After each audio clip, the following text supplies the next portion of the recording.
नमस्कार, आप देख रहे हैं भारत की बात। मैं आपके साथ शोभना यादव। भारत की बात की टीम आज लखीमपुर खीरी पहुंच चुकी है और हम आपको बता दें कि आज जब हम लखीमपुर खीरी पहुंचे तो उधर अहमदाबाद ब्लास्ट मामले में कोर्ट का फैसला आ गया। उधर तो कोर्ट का फैसला आया और उसकी गूंज यहां उत्तर प्रदेश में सुनाई देने लगी। योगी आदित्यनाथ ने कहा कि यूपी चुनाव से पहले ये एक बड़ा मुद्दा है। आतंकवादी के पिता का कनेक्शन समाजवादी पार्टी से है। तो अब सवाल यही है, क्या बीजेपी के हाथ में एक हथियार लग गया है अगर वो समाजवादी पार्टी का आतंकवादी कनेक्शन एन तीसरे चरण के चुनाव से पहले कह रही है। और उधर तमाम बीजेपी के बड़े नेता ये कहते हुए सामने आए इस कोर्ट के फैसले के बाद कि मोदी टारगेट पर थे। तो क्या सहानुभूति लहर भी बटोरने की कोशिश? इसी पर हम चर्चा करेंगे। हमारे साथ मेहमानों का एक बड़ा पैनल यहाँ मौजूद है, लेकिन उससे पहले सबसे पहले आपको सुनवा देते हैं कि आज योगी आदित्यनाथ ने क्या कुछ कहा समाजवादी पार्टी के आतंकवादी कनेक्शन को लेकर। आजमगढ़ के संजरपुर का भी एक आतंकवादी था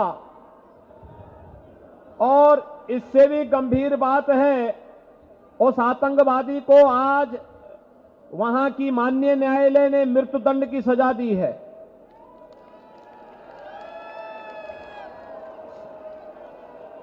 उस आतंकवादी के पिता का संबंध,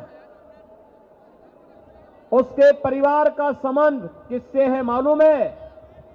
समाजवादी पार्टी से। देखिए, इस तरह की बेबुनियाद बातों का कोई मतलब नहीं है।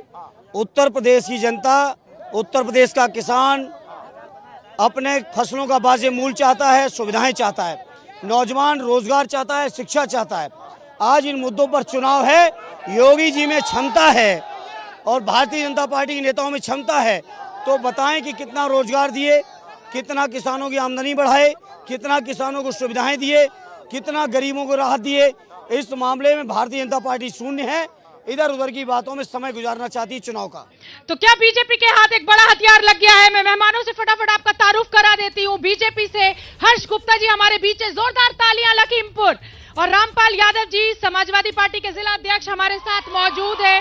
हमारे साथ दीपक वाजपेयी जी कांग्रेस के जिला अध्यक्ष हैं और मोहन वाजपेयी जी बीएसपी के उम्मीदवार है। बड़ा मुद्दा यही है कि योगी आदित्यनाथ कह रहे हैं कि जो ब्लास्ट केस में एक आतंकवादी है उसके पिता का कनेक्शन तो समाजवादी पार्टी से है। तो क्या तीसरे चरण के चुनाव से ठीक एक दिन पहले समाजवादी पार्टी के खिलाफ बीजेपी को बड़ा हथियार मिल गया है? और देखिए, बीजेपी के जो प्रवक्ता हैं वो अभी बदल गए हैं। मेरे साथ हर्ष गुप्ता जी थे, अब दूसरे नेता आ गए। मैं पहले उनका तारीफ करा देती हूँ। सर, क्या नाम है आपका? राहुल तिवारी, सनातन।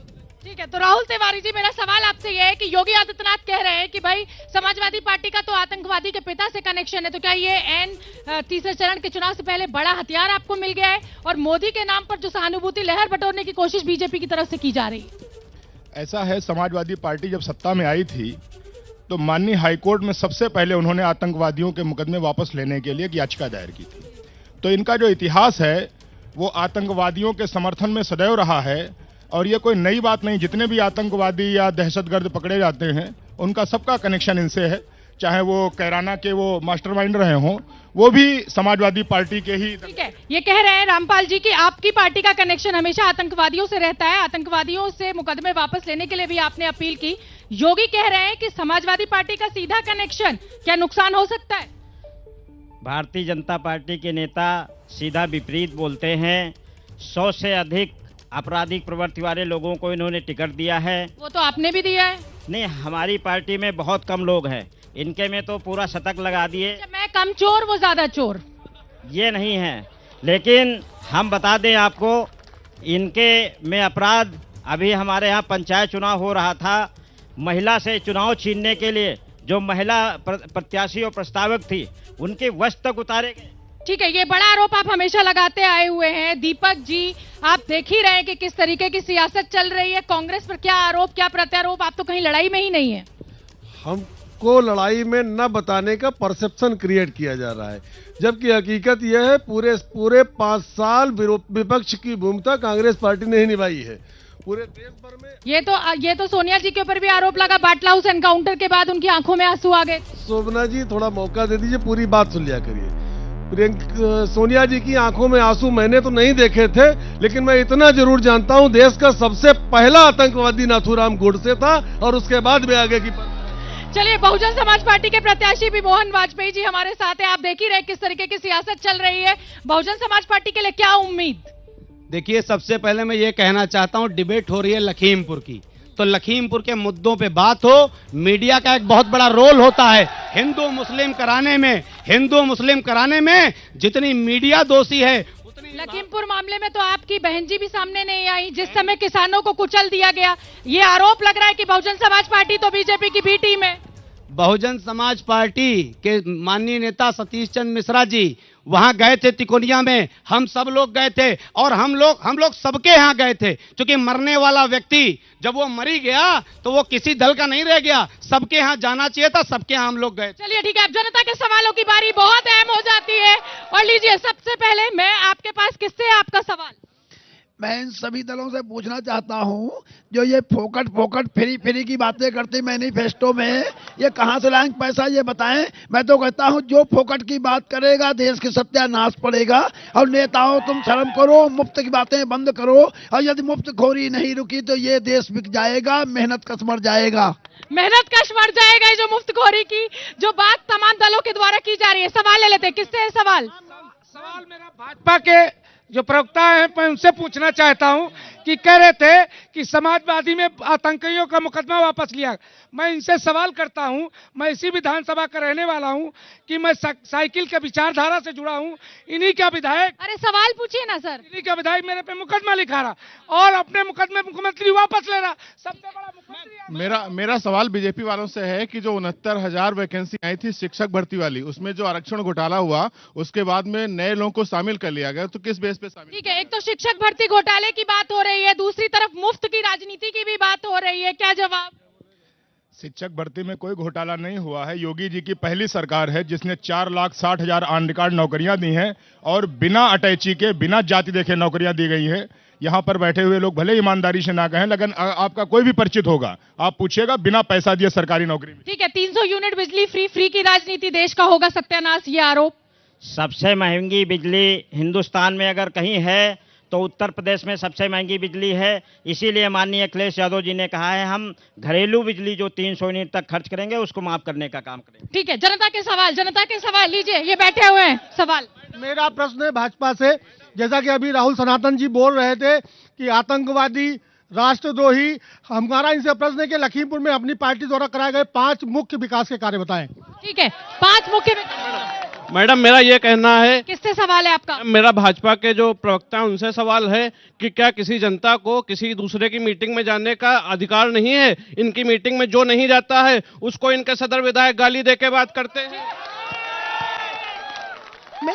मेरा सवाल भारतीय जनता पार्टी से है कि शिक्षा पे, सुरक्षा पे, स्वास्थ्य पे, किसी चीज पे इनका क्यों नहीं आज तक 5 साल पे काम हुआ? और जो भी इनका समर्थन नहीं करता है उसको उसके गांव से भगाने का और डर करने का। ठीक है, मतलब जो इनका समर्थन नहीं करता है उनको ये भगा देते हैं, डरा देते। मैम, मेरा सवाल भाजपा के प्रवक्ता से है कि जो ट्रामा सेंटर पूर्व विधायक उत्कर्ष वर्मा जी ने बनवाया था, कोरोना काल में जो इतनी बड़ी त्रासदी हुई, जो लोग बेड ऑक्सीजन से मर गए, हमारे अपनों को हमने खोया, इन्होंने उसको क्यों नहीं चालू करवाया? चलिए, तो भाई देखिए, अब मैं क्या करूं, यहाँ पर सभी सवाल सत्ता पक्ष से है और बीजेपी के प्रवक्ता क्योंकि मेरे साथ हैं।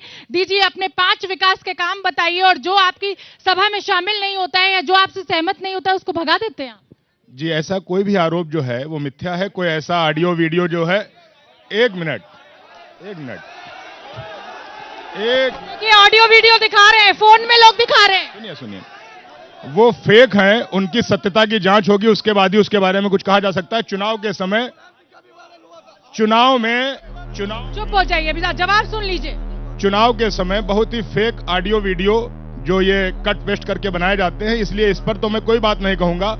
रही बात विकास की, तो अखिलेश यादव जी के सरकार में कितने मेडिकल कॉलेज बने, बसपा में कितने बने, भारतीय जनता पार्टी के शासन में 32 मेडिकल कॉलेज। ठीक है, मेरा सवाल आशीष मिश्रा को लेकर भी है, क्या नुकसान हो सकता है? आशीष मिश्रा की रिहाई हो गई, एक तरफ आजम खान जिन पे 89 मुकदमे, वो अभी तक जेल में है, उनपे तो अवैध कब्जे के मुकदमे, यहाँ हत्या का मुकदमा, किसानों को कुचल कर मार दिया और 4 महीने में बेल। क्या नुकसान होगा लखीमपुर खीरी में? इसमें कोई नुकसान नहीं होगा। भारत में संविधान का कानून चलता है, ये एक न्यायिक प्रक्रिया है। माननीय न्यायालय ने उसके गुण दोष के आधार पर फैसला दिया। मतलब आपकी पुलिस ने मुकदमे कमजोर बनाए ना, गन्ने के खेत दिखा दिए, वहाँ पे खेत थे नहीं गन्ने के। बिल्कुल नहीं, अगर पुलिस मुकदमा कमजोर बनाती तो कोई आरोपी जेल नहीं जाता। मैडम, ये हिंदुस्तान का पहला मुकदमा है जिसमें कोई वीडियो नहीं, कोई फोटो नहीं, वो आदमी जेल भेजा गया। और उस सड़क के ऊपर सुनिए, उसके पीछे जो गाड़ियां आ रही थी जिनसे कुत्ता बिल्ली भी नहीं मरा, वो भी जेल गए हैं। चलिए, मतलब देखिए, अब मेरे पास कांग्रेस के प्रत्याशी, आप देख ही रहे हैं कि किस तरीके की छीछा लेदर इस समय सभी राजनीतिक दलों की हो रही है, चाहे वो फ्री की राजनीति हो, चाहे वो ये कहना हो कि भाई हम ये योजनाएं देंगे। आप क्या कहेंगे? आप भी तो लोकसभा चुनाव से पहले न्याय योजना की बात कर रहे थे, राहुल गांधी। देखिए, हम फ्री की राजनीति नहीं करते हैं, हम काम की राजनीति करते हैं, हम रोजगार की राजनीति करते हैं। कांग्रेस पार्टी ने मनरेगा जैसी योजना लाकर के श्रमिकों को काम दिया था, उससे उनको पैसा मिला था, उनकी आर्थिक स्थिति में सुधार हुआ था। एक बात और कहना चाहता हूं, किसकी बात हो रही थी वो अभी? आशीष मिश्रा की। जी हाँ, उस पर मैं बहुत सीधी सी एक बात कहना चाहता हूं कि सुप्रीम कोर्ट की निगरानी में एसआईटी ने तो अपना काम किया, लेकिन हाईकोर्ट में अभियोजन पक्ष ने उसकी पैरवी सही वो तो मैंने कहा आशीष मिश्रा टेनी पर अगर बीजेपी का वोट बैंक टूटता है तो क्या बीएसपी को फायदा या सपा ले जाएगी फायदा? मैं कह रहा हूं, मैं दूसरी बात कह रहा हूं, जो ये गाय और सांड जो किसानों को बर्बाद जिन्होंने कर दिया है, 7 दिन के अंदर अगर हमें लखीमपुर की जनता ने चुना तो वो गौशाले में होंगी। आपसे मैं रिक्वेस्ट करूंगा, आप लखीमपुर की गौशाला देख लीजिए। यहाँ के सदर विधायक के रिश्तेदार उस गौशाले का पैसा उन्होंने खाया है और गौ माता की वो श्राप इनको लगेगी कि इनका बिल्कुल अभिमान मतलब आप जब चुनाव हारते हैं तो आपको श्राप लग जाता है? ऐसा नहीं है, मैं हारता ही नहीं। मैं नगर पालिका का ही केवल अभी तक चुनाव लड़ा और अभिमानियों ने, इनकी सत्ता थी, बाबा आए थे, हरवा के चले गए और मैंने पूरे शहर में डंके की चोट पे बैनर लगवाया था कि मैं हारा नहीं, हराया गया। एक बात और, जो समाजवादी पार्टी के मेरे भाई, मेरे मित्र एक प्रश्न कर रहे थे भाजपा वालों से, मैं इनसे एक प्रश्न करना चाहता हूं, समाजवादी पार्टी का एक काम खीरी कस्बे के लिए गिना दें कि समाजवादी पार्टी है। तो चलिए, ये बाद में बात चलता रहेगा। फिर तीसरे चरण के मतदान से पहले आज चुनाव प्रचार का शोर थम गया। 20 तारीख को 16 जिलों की 59 सीटों पर मतदान होना है। सीटें तो महज ये 59 ही है, लेकिन पावर सेंटर बनी हुई है एक सीट, जी हाँ, करहल सीट, जहां से अखिलेश यादव उम्मीदवार हैं। आज योगी आदित्यनाथ ने चुनाव प्रचार के दौरान जमकर अखिलेश यादव पर हमला बोला। दरअसल दोनों ही राजनीतिक दलों की ये कोशिश है कि ये जो पावर सेंटर करहल सीट है, इसी को दिमाग में रखकर सारी रणनीति तय की जाए। और इस पावर सेंटर के सेंटर में है अखिलेश यादव के चाचा शिवपाल यादव। तो तीसरे चरण के चुनाव में क्या है पावर पॉलिटिक्स, देखिए हमारी ये खास रिपोर्ट।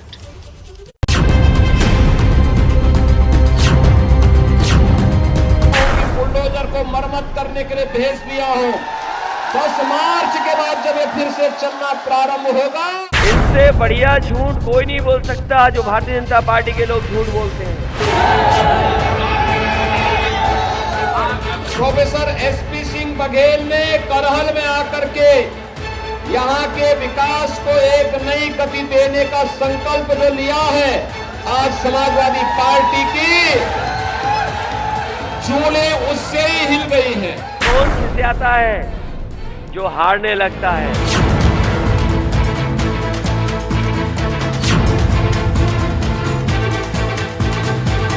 बाबा मुख्यमंत्री को मिला। बयानों की गर्मी के बीच लोगों के मन में सवाल ये है कि तीसरे फेज का चुनाव कौन जीतेगा। जिन लोगों में भी ज्यादा गर्मी निकल रही है, भाइयों बहनों, ये गर्मी 10 मार्च के बाद अपने आप शांत हो जाएगी। जो लोग गर्मी निकालने की बात कर रहे थे, मैं उन्हें कहना चाहता हूं कि पिछले 3 साल से कोई भी फौज में भर्ती नहीं हुई है। तीसरे फेज की चर्चा सबसे ज्यादा इसलिए है क्योंकि इस फेज में मुख्यमंत्री पद के दावेदार समाजवादी पार्टी के प्रमुख अखिलेश यादव की सीट पर भी वोटिंग है। राजनीति की किताब में अमूमन माना यह जाता है कि बड़े उम्मीदवार की राह आसान होती है, लेकिन मैनपुरी की करहल में जो हो रहा है उसे आसान नहीं कहा जा सकता। हम लोगों को लगता है कि वास्तव में प्रोफेसर एसपी सिंह बघेल ने करहल में आकर के यहाँ के विकास को एक नई गति देने का संकल्प जो लिया है, आज समाजवादी पार्टी की चूलें उससे ही हिल गई हैं।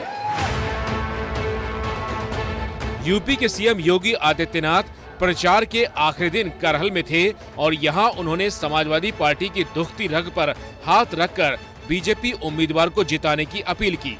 समाजवादी पार्टी की दुखती रग की चर्चा करें उससे पहले करहल का गणित समझ लीजिए। करहल में कुल 3,71,000 वोटर हैं। इसमें से यादव वोटरों की संख्या करीब 1.25 लाख है। गैर यादव ओबीसी वोटरों की संख्या 75,000 है। सवर्ण वोटरों की संख्या इस सीट पर 60,000 के करीब है। मुस्लिम वोटर करीब 18 से 20,000 है। बाकी आबादी एससी वोटरों की है जो कि इस सीट पर निर्णायक भूमिका निभाने की ताकत रखते हैं और बीजेपी ने इसी वोट बैंक को ध्यान में रखकर केंद्र में मंत्री बघेल को यहां से उतारा है और यही एससी वोट बैंक इस सीट पर समाजवादी रणनीतिकारों को बेचैन कर रहा है और इसी बेचैनी का बीजेपी फायदा उठाने की कोशिश कर रही है। तो 300 सीट जीतनी पड़ेगी ना। मैं आपको एक आइडिया बताता हूं, बोलो। 300 सीट जीतने की जरूरत नहीं है। 300 सीट का काम एक ही सीट से हो सकता है। समझ रहा? अरे करहल में कमल खिला दो, पूरे यूपी में सपा का सुपड़ा साफ हो जाए। योगी ने आज करहल में प्रचार किया तो कल अमित शाह ने रैली की थी। उससे पहले डिप्टी सीएम केशव प्रसाद मौर्य भी रैली कर चुके हैं। बड़े नेताओं के ताबड़तोड़ दौरों के क्या मायने हो सकते हैं, ये समझने के लिए हमने एक्सपर्ट से बात की और जानना चाहा कि क्या बीजेपी को करहल से कोई उम्मीद दिख रही है। करहल में बीजेपी की कोशिशें लगातार तेज करने का जो कारण मुझे लगता है वो ये लगता है कि करहल में बीजेपी जीतने तो नहीं जा रही है, लेकिन दलित कैंडिडेट देने से वो दलितों के एक बड़े प्रतिशत को वहाँ अपने पक्ष में ले जा सकती है और लेकिन वहाँ चुनाव को अच्छे ढंग से लड़ करके वो ये मैसेज देना चाहेगी पूरे क्षेत्र में कि देखिए हम समाजवादी पार्टी के गढ़ को में भी एक बहुत अच्छी लड़ाई लड़ सकते हैं। असल में करहल में अखिलेश की घेराबंदी करके बीजेपी यादव बहुल सीटों पर गैर यादव वोटरों का ध्रुवीकरण करना चाहती है ताकि 2017 की तरह इस बार भी समाजवादी किले में बीजेपी का झंडा लहरा सके और बीजेपी विजय की इस कहानी को लिखने के लिए अखिलेश के चाचा शिवपाल यादव के नाम का सहारा ले रही है। मुझे कल एक तस्वीर से आज के समाचार पत्रों में बड़ी हंसी आई और बड़ी मैं अफसोस भी कर रहा था। बेचारा शिवपाल जो प्रदेश का नेता था, कल उसको बैठने के लिए कुर्सी भी नहीं मिली। कैसे वहां कुर्सी नहीं मिली और वह मुंह लटकाए बैठा था। क्या दुर्गति थी उसकी। और वह दुर्गति देखते हुए मुझे तो कल बड़ा लग रहा था कि कहां ये प्रदेश भर में घूमता था, हजारों लोग उनके साथ जाते थे। नेताजी का प्रमुख सिपा सालार हुआ करता था और कल उस बेचारे को कुर्सी का हत्ता मिला बैठने के लिए, कुर्सी का हत्ता।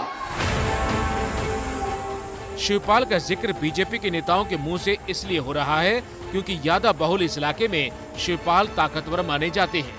इस चुनाव से पहले तक अखिलेश और शिवपाल की दूरियां किसी से छिपी नहीं है। 2017 के विधानसभा चुनाव से पहले चाचा और भतीजे की जंग देश देख चुका है। इसी जंग की वजह से अखिलेश यादव के चाचा शिवपाल सिंह यादव ने अपनी एक अलग पार्टी प्रसपा बना ली थी। हालांकि 2022 के विधानसभा चुनाव से पहले अखिलेश ने अपने चाचा शिवपाल यादव को साथ तो ले लिया है, लेकिन कई मामलों पर दोनों के बीच मनमुटाव की खबरें छन छन कर सामने आती रही हैं। शिवपाल अपने समर्थकों के लिए भी टिकट चाहते थे। शिवपाल की मंशा बेटे को भी चुनाव लड़ाने की थी। शिवपाल अपनी पार्टी से इकलौते उम्मीदवार बने। शिवपाल को अखिलेश ने साइकिल निशान देकर मैदान में उतारा है। हालात ये बन गए हैं कि शिवपाल के साथ साई की तरह रहने वाले कई नेता उनका साथ छोड़कर दूसरे दलों में चले गए।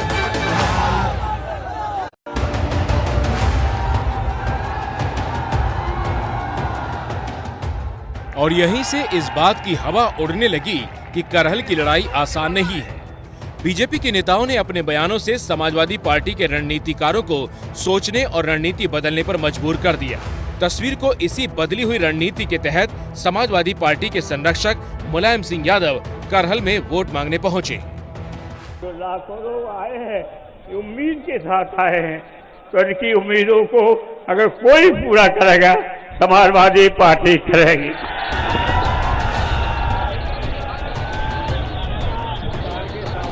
मुलायम के साथ मंच पर धर्मेंद्र यादव, तेज प्रताप यादव मौजूद थे, लेकिन शिवपाल यादव इस मंच पर नहीं दिखे, जिसके बाद बीजेपी को हमले का मौका मिल गया और सबसे पहले केशव प्रसाद मौर्य ने ट्वीट करके अपना बाउंसर डाल दिया। केशव ने लिखा, करहल से बीजेपी प्रत्याशी प्रोफेसर एसपी सिंह बघेल जीत और श्री अखिलेश यादव चुनाव हार रहे हैं। आज श्री मुलायम सिंह यादव जी को जबरन करहल भेजा। उन्होंने अखिलेश जी का नाम नहीं लिया। शायद मुलायम सिंह जी और चाचा श्री शिवपाल सिंह भी चाहते हैं कि साइकिल पंचर हो और अखिलेश यादव जी चुनाव हारें। केशव प्रसाद मौर्य के इस दावे से अलग हकीकत ये है कि मुलायम ने गुरुवार को मंच से अखिलेश का नाम लिया। हाँ, इतना जरूर हुआ कि वो नाम लेने से पहले भूल गए थे कि वोट किसके लिए मांगना है। भाषण के अंत में जब धर्मेंद्र यादव ने पर्ची पकड़ाई और कान में कहा कि वोट मांगिए भैया के लिए, तब जाकर मुलायम ने अखिलेश का नाम लिया और जिताने की अपील की।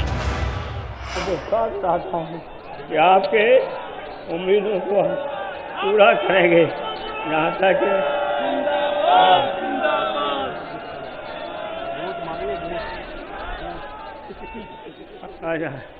अब जो यहाँ उम्मीदवार हैं, जो भी उम्मीदवार यहाँ वो अखिलेश उम्मीदवार हैं, कांग्रेस को भारी बहुमत जिताने। और इसी बात को सीएम योगी आदित्यनाथ ने आज करहल की रैली के दौरान उठा दिया। नेताजी ने कल यही कहा कि भाई ठीक है, तुम लोग जो चाहो तय कर लो, अपना विधायक चुन लो। दूसरा व्यक्ति बोला जा रहा है कि नाम बोल दीजिए, नाम बोल दीजिए। वो कह रहे कौन लड़ रहा है यहाँ से सपा का प्रत्याशी, मुझे तो पता ही नहीं है। अब ये दुर्गति हो गई हो कि बाप पुत्र का नाम न जान रहा हो। अखिलेश की सीट पर मुलायम के प्रचार के मायने क्या हैं, इसे समझने के लिए हमने एक्सपर्ट की मदद ली। आप भी जानिए।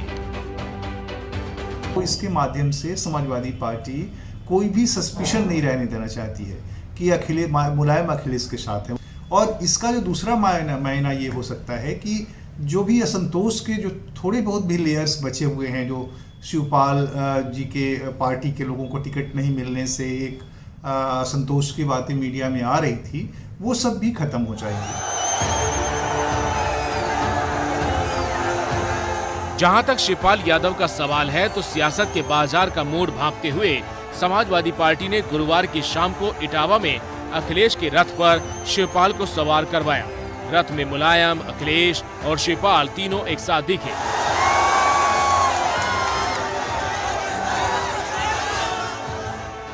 लेकिन बीजेपी नेताओं को इस रथ के अंदर की तस्वीर में भी राजनीति की तस्वीर दिख गई और एक के बाद एक कई नेताओं ने शिवपाल की तस्वीर को ट्वीट करना शुरू किया। यूपी बीजेपी के प्रवक्ता राजेश त्रिपाठी ने तस्वीर के साथ लिखा, चचा शिवपाल क्या हो गया हाल, बेहाल बदहाल। असल में अखिलेश के रथ के अंदर की कुछ तस्वीरें वायरल हुई हैं। एक वीडियो में मुलायम कुर्सी पर बैठे हैं, बगल में अखिलेश भी हैं और शिवपाल पीछे खड़े दिख रहे हैं। तस्वीरों को लेकर जो बात बीजेपी कह रही है, उस पर हमने आज शिवपाल यादव से भी बातचीत की। करहल में मुख्यमंत्री जी थे और उन्होंने कहा कि अगर दुर्दशा का जीता जागता नमूना देखना हो तो वो आपको देख ले, क्योंकि कुर्सी नसीब नहीं हुई, हत्थे पे बिठा दिया। तो मुख्यमंत्री आपको टारगेट कर रहे हैं। देखिए, हम लोग तीनों लोग बैठे हैं तो कितना अच्छा लग रहा था प्रदेश के लोगों को, जब अखिलेश भी हत्थे बैठे, हम भी हत्थे बैठे, बगल में नेताजी बैठे। एक दूसरे वीडियो में मुलायम और अखिलेश दोनों रथ के अंदर से अभिवादन के लिए हाथ हिला रहे हैं, तो शिवपाल भी हाथ हिलाते हुए दिख रहे हैं। हाँ, ये बात सही है कि अखिलेश के नामांकन का मौका हो या फिर मुलायम के साथ करहल में मंच साझा करने का दिन, शिवपाल अखिलेश के साथ नहीं दिखे। लेकिन 12 फरवरी को शिवपाल ने समय निकालकर अखिलेश के लिए करहल में प्रचार किया था। उस दिन हमारे रिपोर्टर रणवीर ने उनसे बात की थी। एक चाचा के तौर पर आए हैं या गठबंधन सहयोगी के तौर पर? देखिए, वैसे तो मैं प्रगतिशील समाजवादी पार्टी का राष्ट्रीय अध्यक्ष भी हूँ और हमारा गठबंधन भी है। तो देखिए, हम अखिलेश यादव यहाँ से जब चुनाव लड़ रहे हैं, अखिलेश यादव समाजवादी पार्टी के राष्ट्रीय अध्यक्ष हैं और मुझे सरकार भी बनानी है।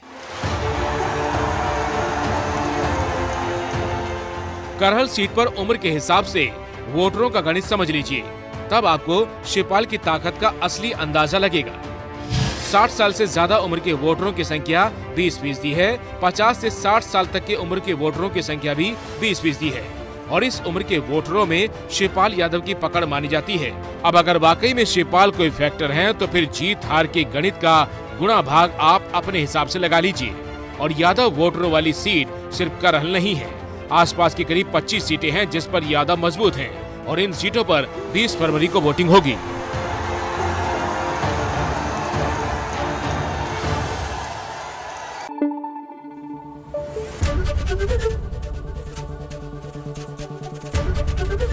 एबीपी न्यूज आपको रखे आगे।